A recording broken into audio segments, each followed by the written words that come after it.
My name is Daniel Diaz. I'm the division chief here on the Front Country Ranger District of the San Bernardino National Forest.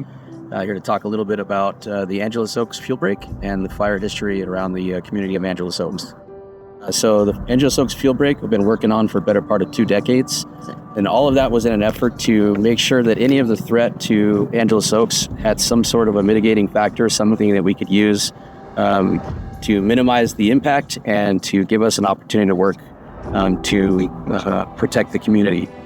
Over the past 10 years or so, there's been numerous fires in the area that had the ability to impact the community or did impact the community in some way, shape, or form. The most recent of those prior to the line fire was the El Dorado fire that burned right up to the back part of the community.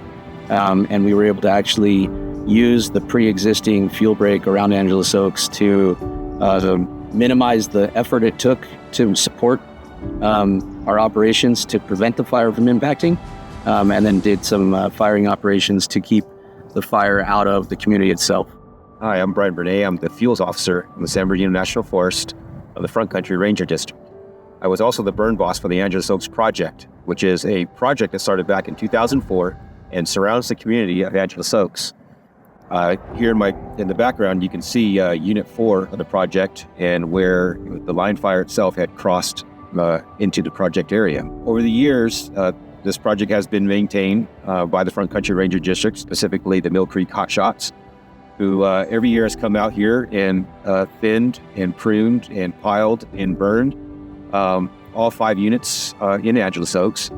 But this year was the first year that we were actually able to broadcast units 1, 2, 3, and 4.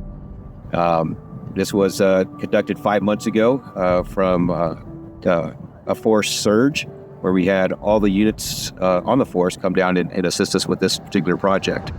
My name is Justin Grunwald. My job title is Superintendent for the Mill Creek Hotshots.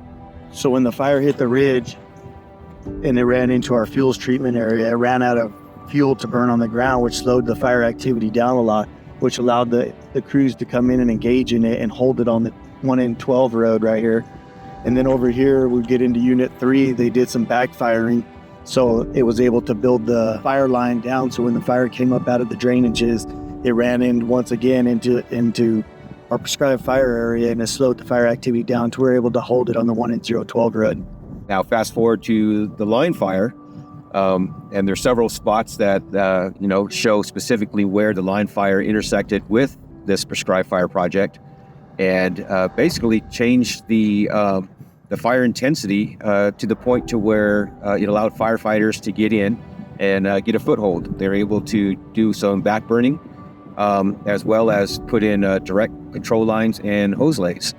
And subsequently, the line fire itself did not even cross the fuel break. They were able to hold it within the fuel break and curb the fire out towards the Santa Ana drainage.